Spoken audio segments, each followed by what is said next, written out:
Old cat. Explain the difference between a multisig and using a passphrase as a 25th word. That's a good question. And actually, a single sig with a passphrase is a really good place to start for people. It is. But again, I would say if you have more than $50,000 worth of Bitcoin right now, you should be skipping over that phase. You should be in multisig. The difference there, I guess, would be the fact that it really depends on how you're storing your device. So essentially what the question is here is with a single sig wallet, you can add a passphrase on top of that, the 25th word, which essentially creates a brand new wallet. And you can move Bitcoin into that with the 25th word, that wallet. And that's kind of hidden behind your original wallet. So let's say that I had this cold card Q as my single sig wallet. And I derive the key, I load some Bitcoin onto there, and then I add a passphrase to it. So it's essentially how you create a decoy wallet.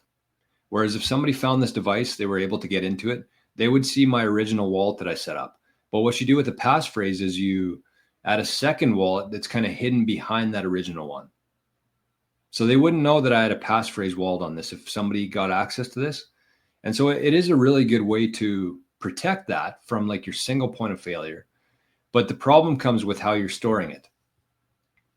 Because, and it would also be very hard to, how can I say this? The reason why I like something like an encryption in terms of your recovery versus like a 25th word is that in certain scenarios, like let's say you had to leave the country tomorrow and you had to get your Bitcoin with you on that airplane and get to your new destination. With this situation, you're either going to have to bring your device or you're going to have to bring your 25 words. That's kind of your only two options. Or you memorize it, I guess. That's one option, but that's pretty difficult to memorize 25 words. But you're going to have to hop on that airplane with either the device or the 25 words, which is possible, could be done, but there's issues with that could come up. Whereas if you have like a multisig with encrypted backups, you could literally send a QR code across the world to wherever you're going to. You just have to memorize one single password with it. And then when you get there, you can restore it. You can restore your 24 words. So there's probably a couple different ones. And I actually did a full presentation on this let me see if I can find it here quickly. For the private show on Wednesday, we actually went through a whole, hold on. A whole scenario here of like, let me bring this up here quickly. You can actually, if you join the Patreon, even the free member, you can watch the video that I did from Wednesday on this. So this is kind of like the threat models that everybody has that you need to be thinking about. Fire, flood, break-in, hack. And then there's some soft characteristics here, like is it untraceable? Is there trust required? And is it flexible? So in the case of like a single sig device with your recovery phrase on steel, even with the passphrase, it really depends on how you're storing it. And it's not untraceable. You have to have either your device or your recovery phrase somewhere where you can access it. So it's not untraceable. And with the fire flood too, I mean, you could have both your passphrase and your multi-sig device or your single sig device in your house. And if your house burned down, your passphrase and your device and your recovery are all gone. If it depends how you do it. That's kind of what I said when I started the conversation here is like, it really depends on how you're doing it. You could do this, like this could still be fairly effective. And then the next stage from that is the multi-sig with a steel backup. And the main problem with that's like the highest level of security, if you ask most Bitcoiners, would be multi-sig with your backups on steel. But the problem with that kind of setup is that you have to trust two other people. So with a multi-sig, you could have one device at your house, which also doesn't work with the untraceable part of it. So then you'd have to trust three people if you didn't want it at your house. So you have to have at least 2 or 3 people in your life that you fully trust that you could leave your devices with or your recovery phrases with. Whereas if you go encryption, you can send them QR codes where they have no idea what's on there. They have no idea that it's Bitcoin. They can't see the contents of it, anything. And you can still disperse it geographically and kind of get the best of both worlds there. So that's kind of like the pinnacle of your security, is like a multisig. And instead of steel backup, you're actually using encryption. It's all yeses, and it's the perfect setup. You don't have to trust anybody. There's no KYC involved. It's a perfect model. One's compliment said, where in Canada are you from? I'm from Manitoba. Do I ever come to Toronto? No, not yet.